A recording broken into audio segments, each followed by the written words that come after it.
Scala for beginners, how to start, what to learn. So I've been talking to people in the community about the difficulties of onboarding people to Scala, and we figured out that we are missing a good resource that we can point people to when they are looking into learning Scala. So this presentation is for people who are just getting started. They are looking for resources, looking for fun things to try and all of that.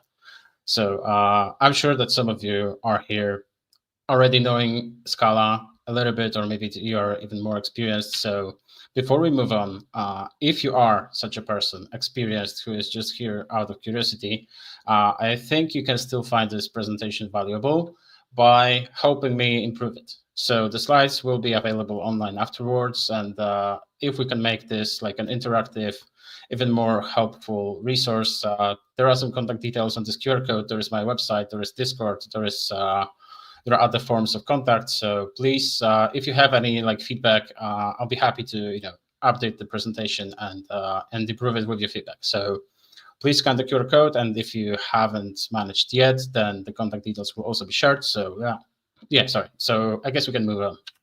So briefly, what is Scala for those of you who have no idea?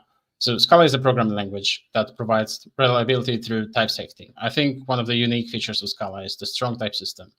That makes it feel like a dynamic language, really, but gives you the assurances of the static language. So the compiler makes a lot of work to help you write the correct software, yet the syntax is designed in a way that it is not a boilerplate one.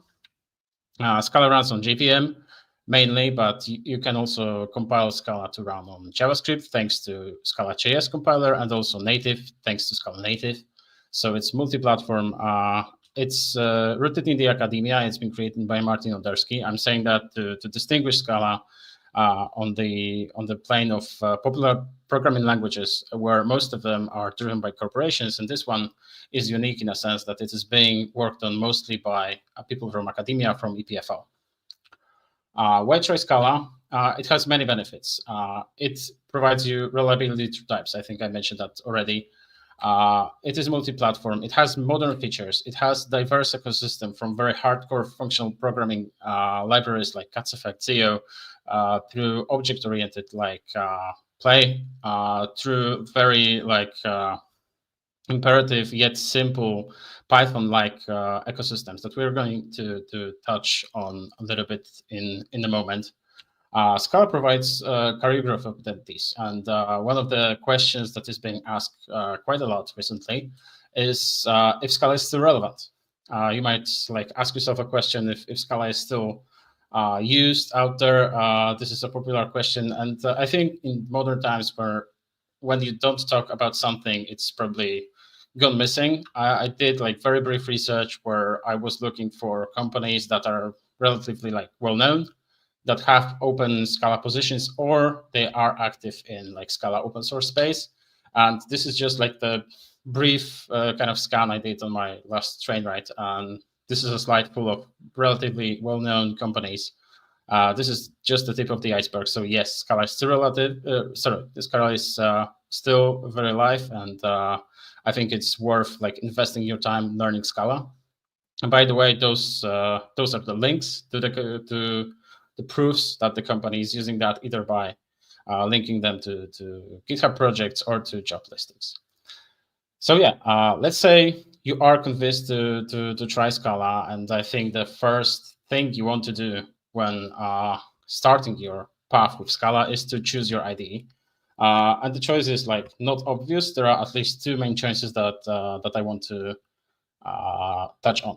So the first, for some, the most obvious choice would be IntelliJ IDEA. This is great out-of-the-box experience. It comes with everything you need inside. You basically download it. You can download the community edition, which is free, or use the ultimate edition if your company provides you a license, or if you bought one. There are also student licenses. Once you open Scala projects, IntelliJ will probably just tell you that you need to install Scala plugin if you haven't, or you can go through settings and install Scala support. What are the pros? What are the cons? So IntelliJ IDEA is great if you have used it for different projects already, like for Java, for PyCharm. If you're used to this editor, it comes with like plenty of other features like database management. It's like proper IDE with all of the tools inside, but it has one downside. It has its own Scala compiler, meaning that it can tell you that the code is not correct, even if it is correct. And this is because they decided to go with their own compiler that is optimized, that is maybe faster, but yeah, there might be this discrepancy. But yet, if this is something that you want to choose, there is a link on how to get started with IntelliJ for Scala. Great article, should get you up to speed really quickly. If the discrepancy between compiler and the editor is a problem for you, or if you are used to different editor that you want to use for Scala as well, you can use Metals. Metals is not an editor as such, it is rather a language server, meaning this is a program that will interface with your editor of choice, be it like VS Code, Vim, Emacs, whatever you want, and it will provide Scala support to this editor. It will always be in sync with the compiler. It always supports latest features because it uses the real compiler to give you the feedback of the compilation, to give you all the information about types whatsoever. From the downsides, the experience between editors may vary because Metals is one thing, it is just a language server, and there are editor plugins like for VS Code, like for other editors that provide the integration layer, and yeah, the experience may vary. If you want to install Metals for your favorite editor, just head over to Scala Metals/Metals. In the docs, they cover installation for all of the popular editors. So yeah, I think that's covered. Yeah, so we have ways to select our IDE. You should try probably both of them and see what's best for you. Now that we settled on how we can edit the code, let's talk about the build tools, because there are a few choices to be made, and let's cover them. First, and the most simple choice you can have is Scala CLI, actually the current Scala runner. From the nitpicking point of view, it's not technically a build tool, but nobody cares. It gets the job done. It has you covered with regards to downloading dependencies, building your project, running it, sharing with others. It's great for single file scripts, small projects, quick prototypes. It's bundled like single command line tool. You don't need to learn anything. Basically, it just works out of the box. The downside is that it doesn't really support huge multi-module projects, but we'll get to that. If you want to install Scala CLI, it's that simple. You just navigate to the official Scala website and install Scala. That's as simple as that, because Scala CLI is the current Scala command for newer Scala versions. So how do you use Scala CLI? Well, Scala CLI adds you the extra syntax for adding dependency, configuring your Scala runner, configuring compiler options. You do that by those directives that are written as comments with this kind of closing bracket sign. And then all of the directives that you can use are well documented in their documentation. And yeah, in this very simple example, we are just adding one dependency, which is pprint from Michał. We set the Scala version, and we use the pprint in our main. To run this program, you simply type Scala and the name of the file, or if you have installed the old way, that would be Scala-CLI. Those are just different names of the very same program, and that's it, and the program runs. So it's very, very good for beginners, for small projects, but sometimes you will need more. Or when you join an existing project that is dated, that predates Scala CLI, then you will probably need to use SBT. So this is the name, the abbreviation. I think it still is simple build tool. It's nothing but simple. It's very powerful. It provides you with different functionalities that are not available in Scala CLI, like code generation, like custom build tasks, like dependency management, on the very sophisticated level, multi-module projects. I don't think this is a tool that you want to use from your first day. if you are not joining an existing project. But this is something definitely that you need to learn a little bit at least to move around Scala projects without issues. The first difference that you're going to notice between Scala CLI project is that SBT forces you to use certain directory structure. So you will notice that every SBT project in the Scala world will have this build.sbt file, and then the structure will be something like src. Then Scala sources will be somewhere in the nested directory. Also, there will be project directory that contains some extra configuration probably.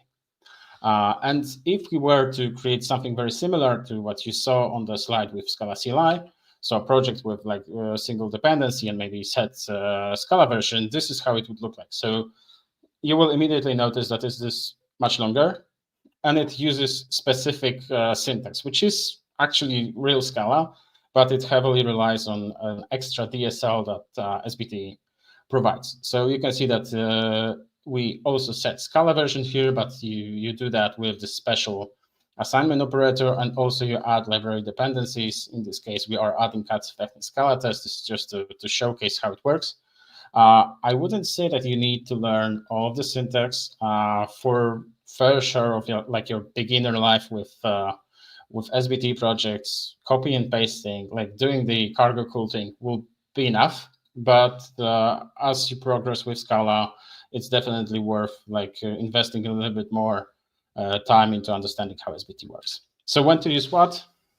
I would say if you're just starting your career with Scala, try using Scala CLI as much as you can.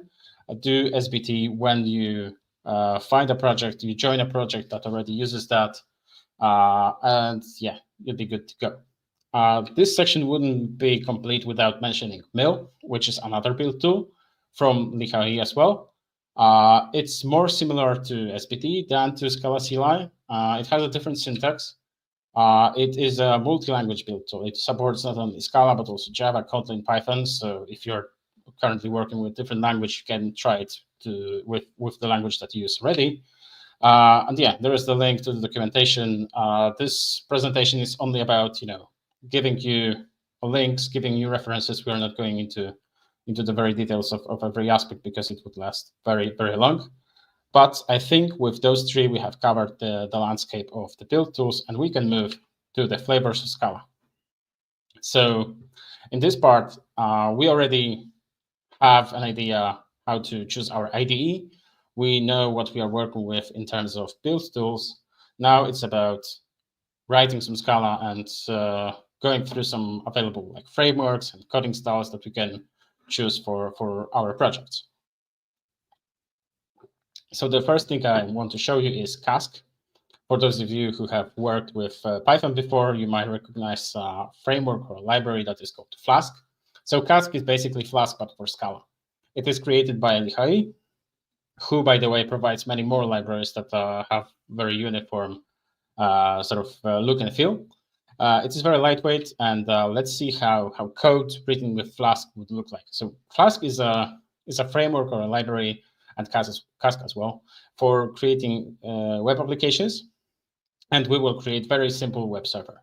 So we start by just creating a directory. This will be Cask demo. We'll navigate there, and we create app Scala. So the only thing we need is a single Scala file. And as you will notice, since we don't have bit.sbt, we will be using Scala CLI.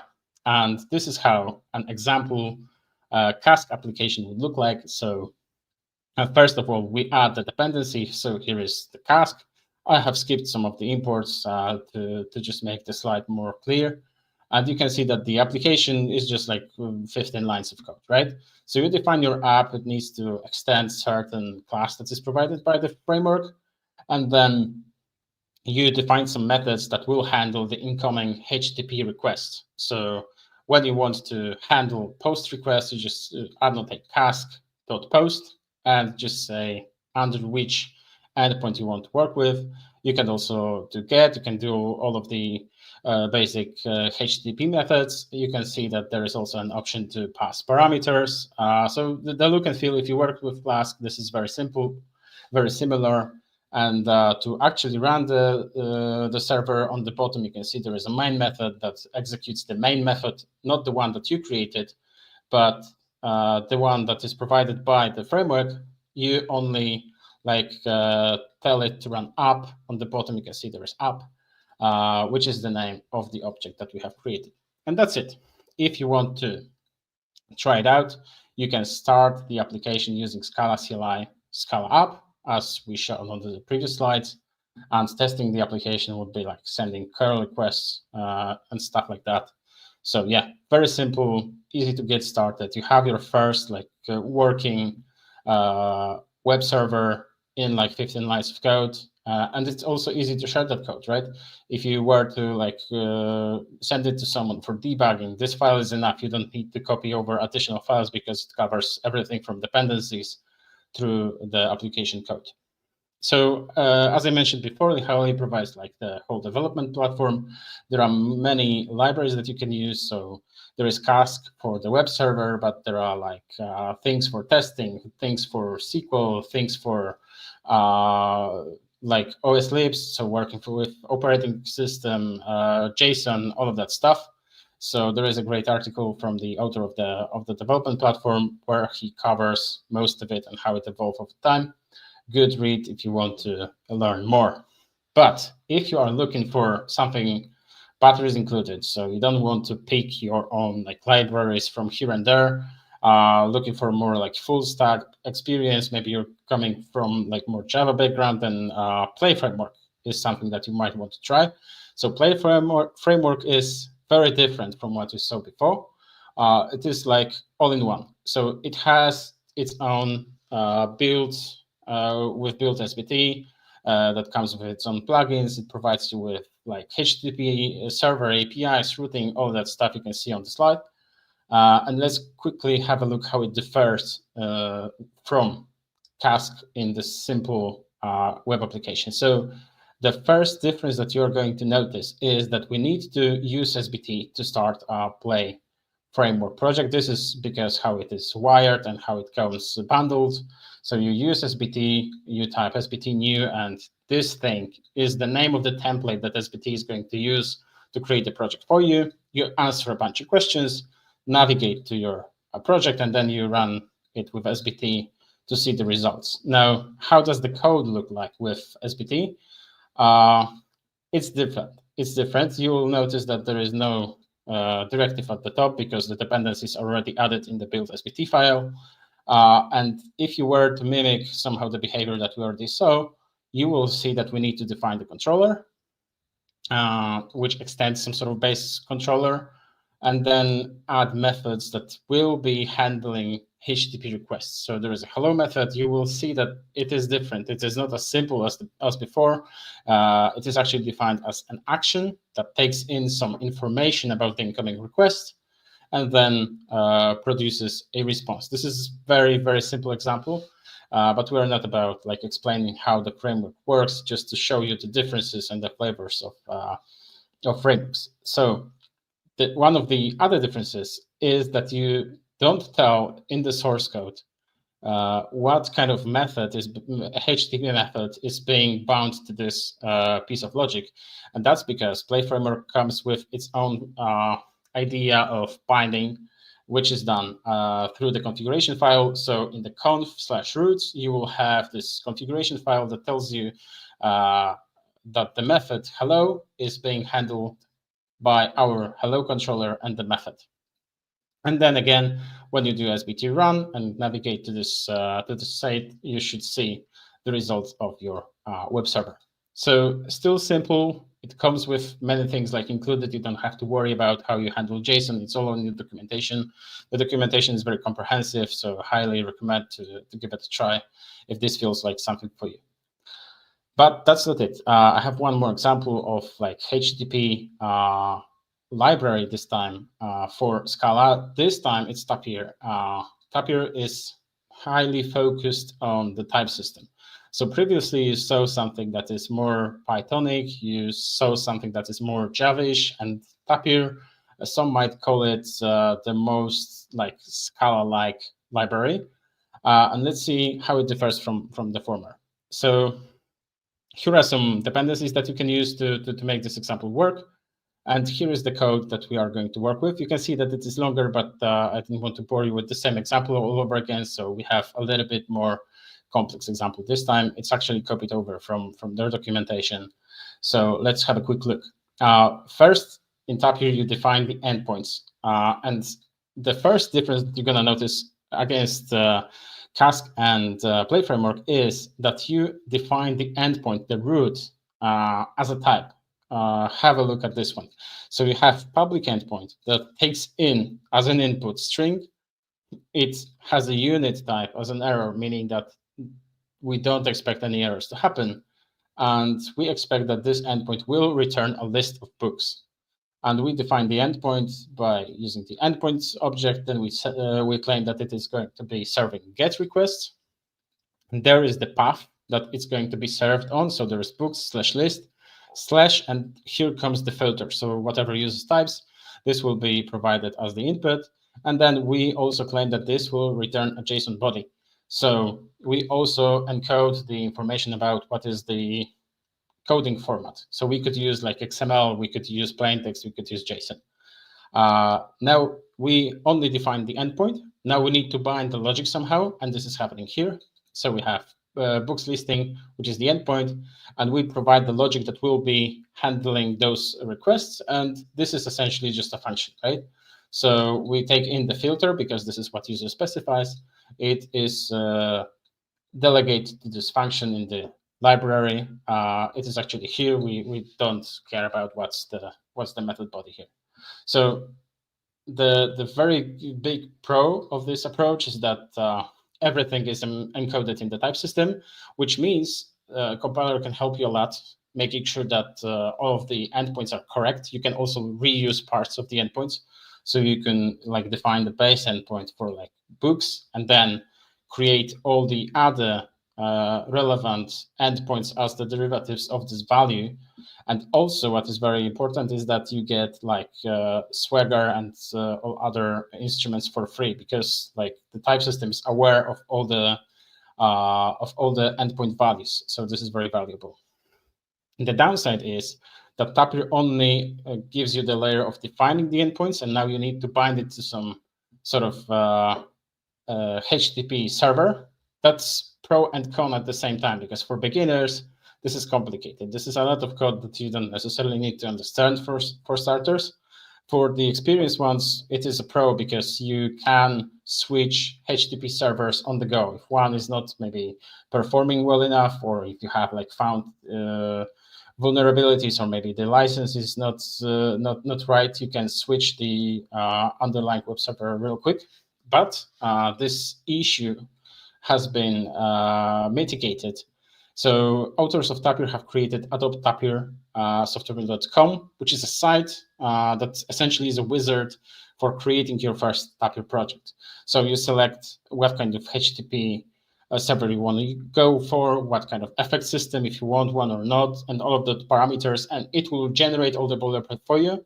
So you will have this starter project that you just build on with like your logic.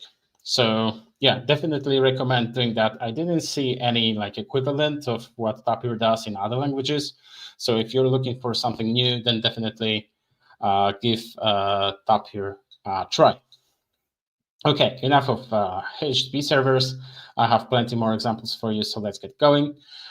We've covered 3 HTTP servers. Now let's cover Peko. And also I should mention that Peko is just a derivative of Akka, which is also a project that does more or less the same things as far as beginners are concerned. So I will be talking about Peko, but think of both Peko and Akka for those slides.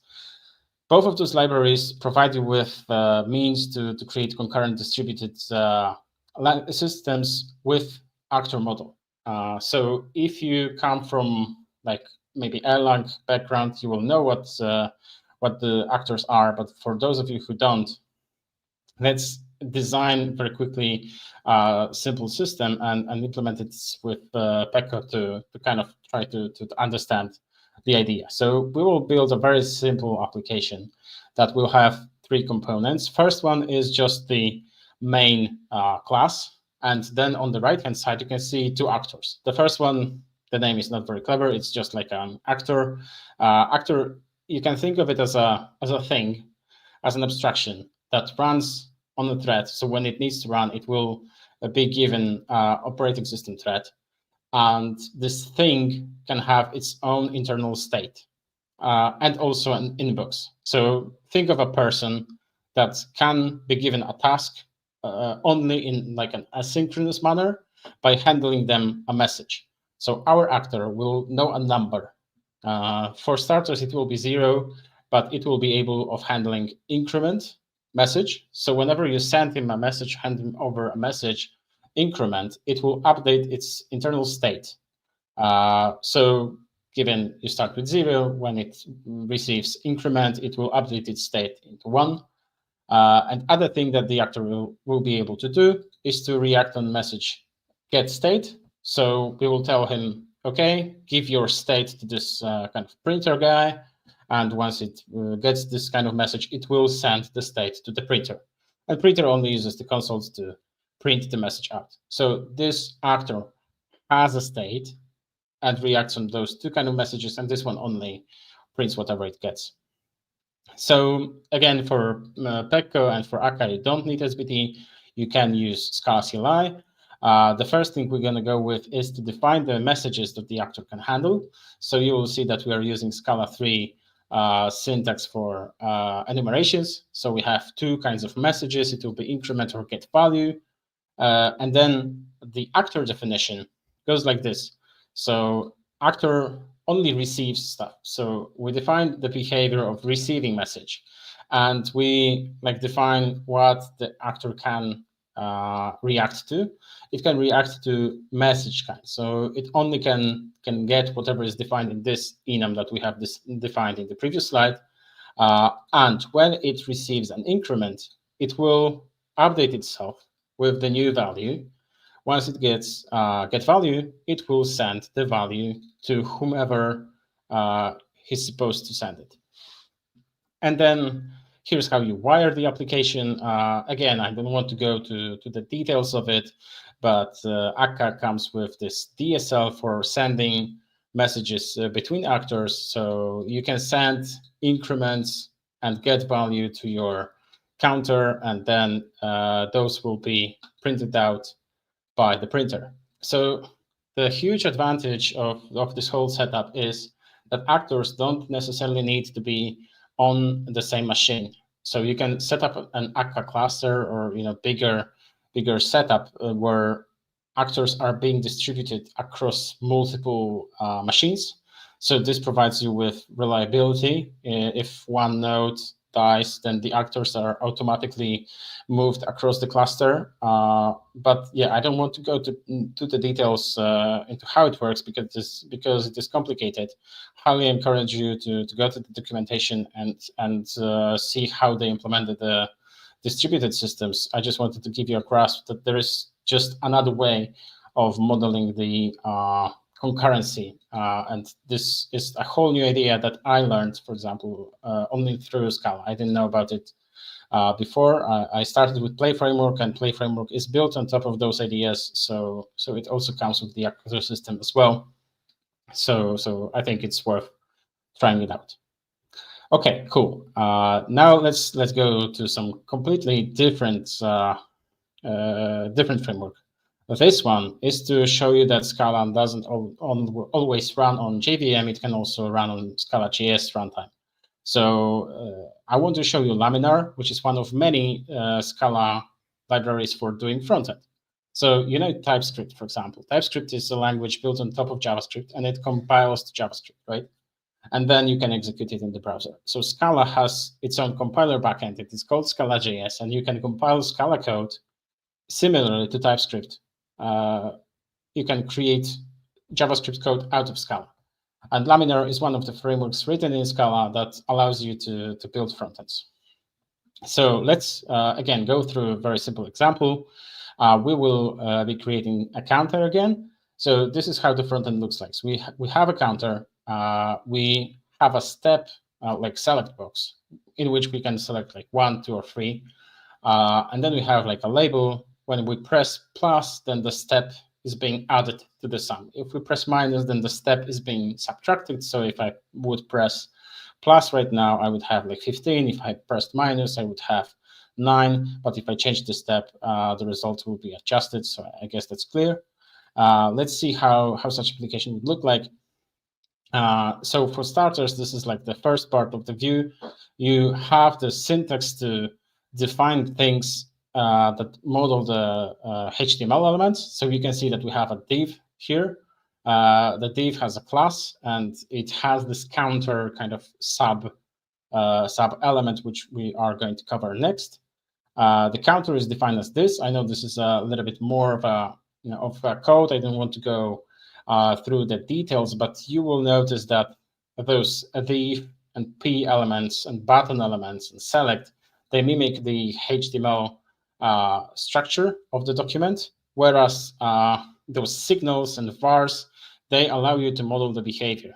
And as you probably grasp from what happens on the top, everything is handled through events. So the very same way as it is happening in the browser. So clicking is event, you can react to an event, and in fact you can see that there is some logic for handling like on click, depending on what you press, on the minus and the plus. I don't want to go through the line by line because we don't have enough time, but you can see that the whole idea is to model everything in Scala and have like a uniform view. We compile this example, and this is how it works.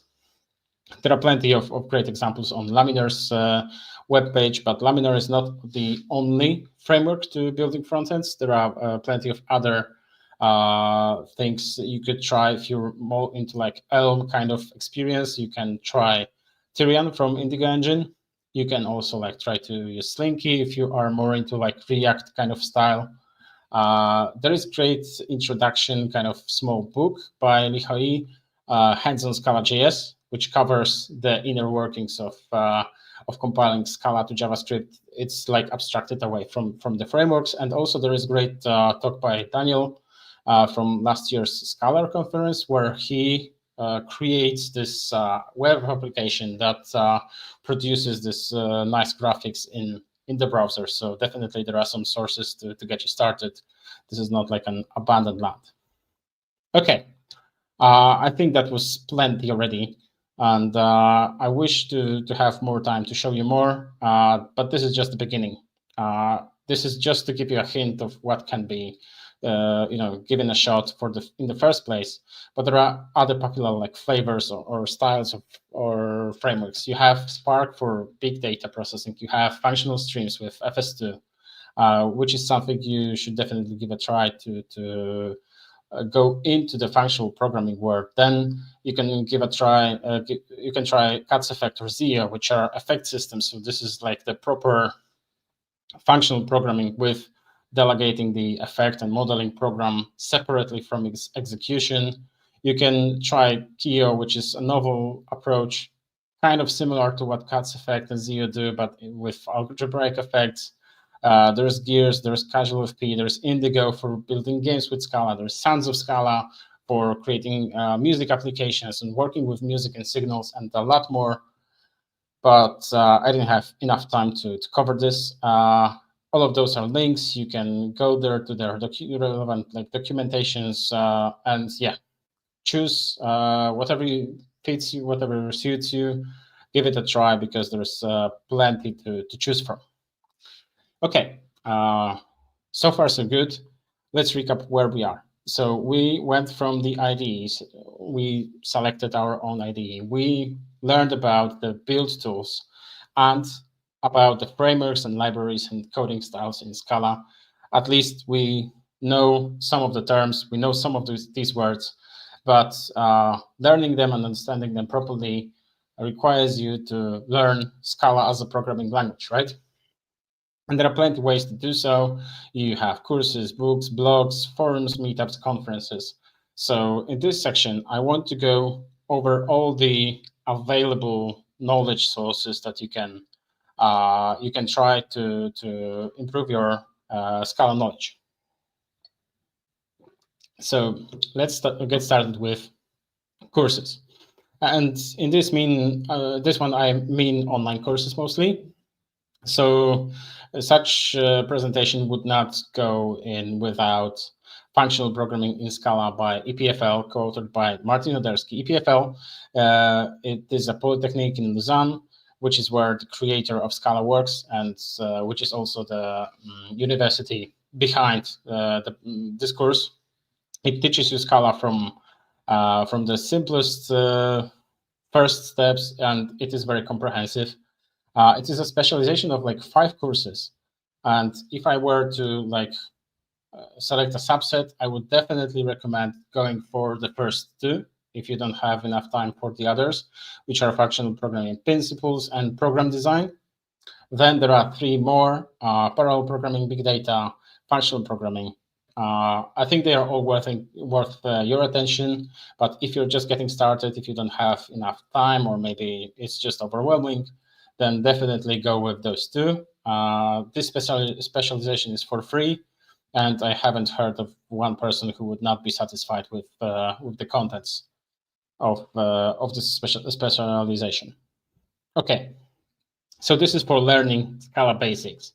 Now, if you want to learn about different aspects, maybe you want to deep dive into Katz effect, or maybe you want to learn about specific aspects like method programming, that I cannot recommend enough the courses by Rakta.jvm, so courses by Daniel. Those are paid courses, and that needs highlighting, but some of his materials are available for free, like his Scala at Lightspeed is free on YouTube. They also have a blog where Daniel and others create great articles on certain aspects of Scala. I said that it is paid one, and that I cannot recommend it enough. And Daniel was kind enough to share with us for the meetup communities a discount code. So with the code here, that I guess Matilda we can also share later after the stream, you get 25% discount on all of the courses on his platform. So definitely worth giving it a try. But Daniel is not the only person who creates courses. There are plenty of courses from other creators. One that definitely needs some more attention is Alvin Alexander, who created like Functional Programming Simplified and Scala Cookbook, which are books. But he has plenty of resources on learnscala.dev, and his resources are also free, especially if you are interested in Zio, effect system. He has plenty of courses that cover this subject, so definitely go there if you are willing to learn Zio. There are also plenty of YouTube channels. There is a bunch of links from like podcasts through learning resources. There is also like a list of tutorials on YouTube. I don't want to go over all of them because we don't have enough time. But if you're looking for something to subscribe on YouTube, or maybe just to have a look at some Scala code, I think those are great. The podcasts from Scala Space are also great and Scala for Fun and Profit, because they interview creators from the Scala Space, so you can also get to know people behind the Scala libraries and frameworks. Okay, so far we have covered courses. Now let's move to the books. And again, Scala has plenty of learning resources. Those are just, this is just a handful of the resources that I personally have learned from, or I have been recommended by the other members of the community. Some of the books that I want to recommend is, first of all, Programming in Scala. I actually have it behind me here. So this is this one. It is written by Martin Oderski, so the man behind the language. It is, you can see, this is a tough one. It's like 500, 600 pages, but it is great. It is very comprehensive, step-by-step guide to starting learning Scala. But this is like for people who want to like learn very deeply in very like detailed manner. If you already know other programming languages like Java, C#, Python, then you might try Scala for the impatient. So this is the fast track, you can say, that has many like connections to other languages. Yeah, so definitely also good recommend.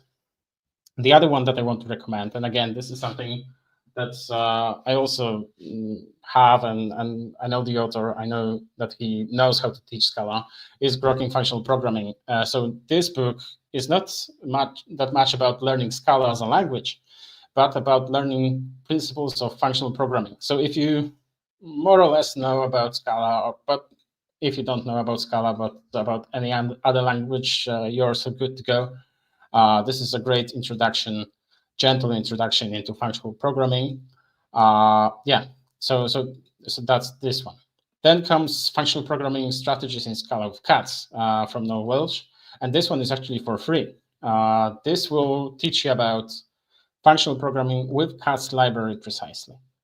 Then if you want to like the deep dive into functional programming, there is no better recommendation than the Red Book, which is just functional programming in Scala. This one is shorter, but don't let it distract you. This is the book that I spent probably most time on when learning anything about programming, because the exercises are so comprehensive and so hard. But once you go through this book, you can really tell that you know functional programming pretty well. Once you know something about FP and you want it applied in practice, there are two books from Gabriel Volpe, Practical FP and Functional Event-Driven Architectures. Those are hands-on approaches. So they assume that you have some knowledge of functional programming, and they will guide you through applying this knowledge to building applications. And there are plenty more books that I wasn't able to go over and fit the covers on the slide.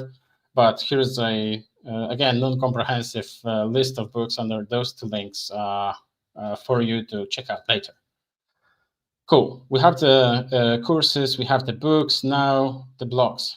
There are plenty of people in Scala space who write about Scala, about different aspects of Scala. Some of those posts are just today I learned. Some of them are very comprehensive, like introductories to libraries. There are plenty of people who write, and I'm sure this is, again, not a comprehensive list, but yeah, all of those names, they are links to the respective blogs. Definitely worth, following and adding to your RSS feeds. The full blog directory is maintained at scalanews.net. So that's a good source of like new blogs as well. Now, community. I'm happy that you're here in Functional World Meetup.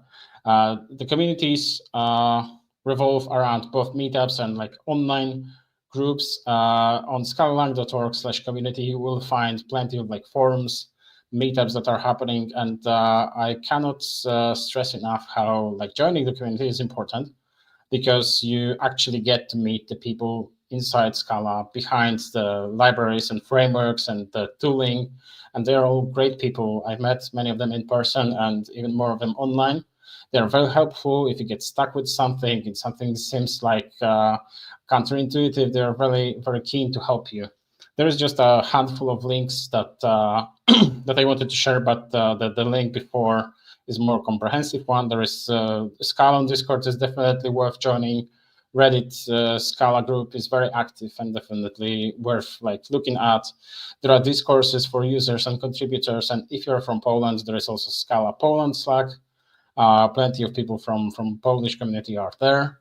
There are also forums dedicated to certain like libraries and frameworks. I'm not going to go over them.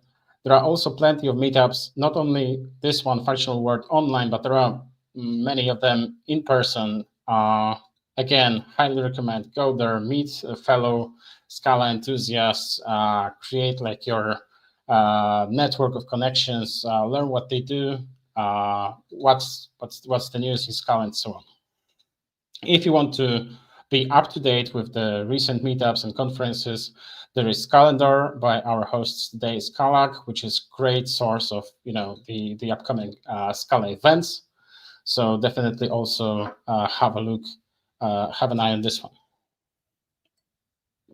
Okay, since we're talking about being up to date, I also wanted to mention the news, and I mean the news sites and newsletters to follow to be up to date with recent Scala events, and also library updates, new videos, blog posts.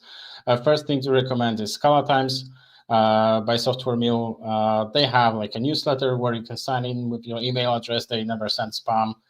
They have been there for very long, very useful newsletter.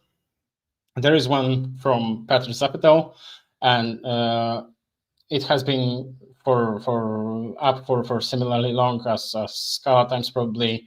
Always great news, great summaries. This one is also in the form of like a blog that you can follow if you prefer that to an email. And last but not least, if you are on Blue Sky, which is this Twitter alternative, there is a Scala feed. So just a feed that like tries to track all of the relevant like projects and accounts behind initiatives and organizations, and also everyone who just writes under the Scala hashtag, their post will be there. So if this is something for you, then also be invited to track that one. Cool. I think that has been plenty already, so it's time to wrap up. If there are a few points that I wish you would take from this presentation, is that I encourage you to begin with Scala CLI, writing some simple code, simple scripts, copying snippets from all over the internet to, just try Scala out. Pick the style that feels natural to you. I hope to have shown you that Scala is very diverse in terms of the ecosystem, of the syntax, of the available ways to write Scala and available features that you can use. You can write web applications, you can write front ends, you can manipulate like music, you can create games, plenty of opportunities. So pick something that just matches your hobby, that feels natural. Try doing a real project. Try writing something for yourself, or maybe join a community that already creates something and just help them out. There are plenty of communities that could use some help with maintaining projects. And join the communities on Slack, Discord, Reddit, and in person, and on the online meetups and on the conferences, whatever is like kind of your game. So I hope you enjoyed it. I hope you learned something. Again, I want to ask you for like the feedback to the presentation. If any sources are missing or maybe something wasn't clear, here are some contact details to me. And again, thank you for your time, for your attention. Hope you have great time using Scala. Back to you, Matilda. Thank you, Michał. Actually, there are a couple of questions in the chat. So let's start with the first one.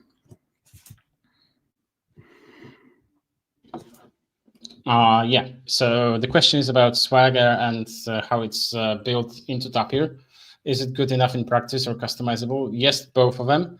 So I've been using Tapir extensively in like my previous company, and it's been great. It's been customizable. It works great out of the box, but and it wasn't so problematic at all to work with. It was one of the most pleasant experiences doing Swagger that I had, especially compared to doing some annotations in play and that stuff. So yeah, I think it's great out of the box.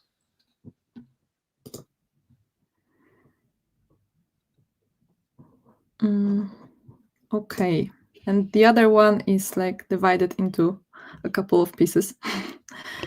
So this is the first.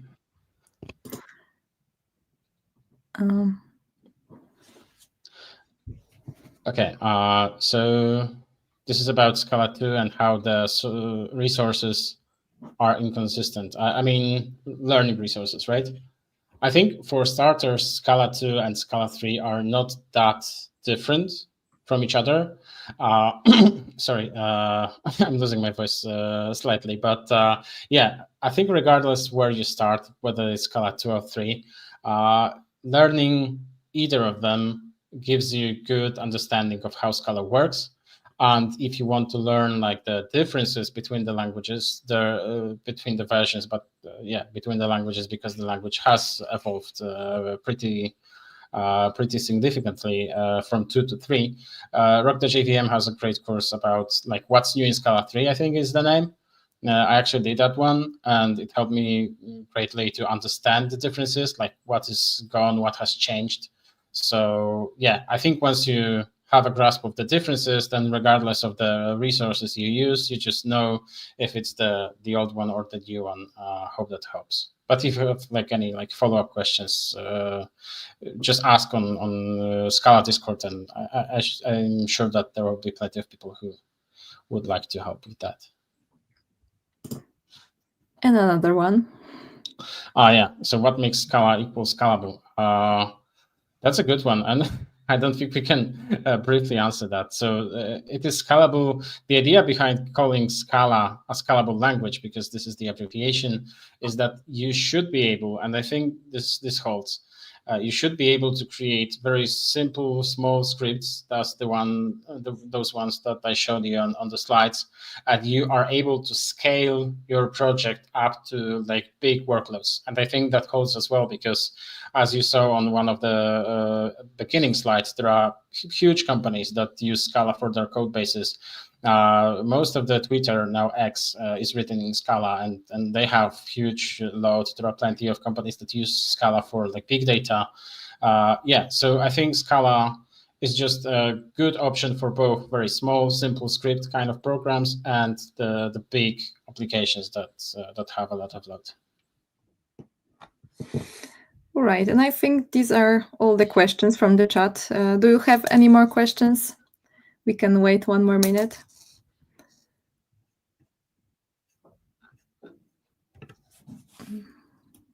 If anything pops up, then yeah, you have my contact details. Yeah. You have the communities, so yeah, don't be shy, join, and yeah, hope to see you out there. Yeah. Okay, guys, so thank you everyone for joining today's meetup, and thank you, Michał, for the presentation, and well, see you next time. See you next time. Bye-bye.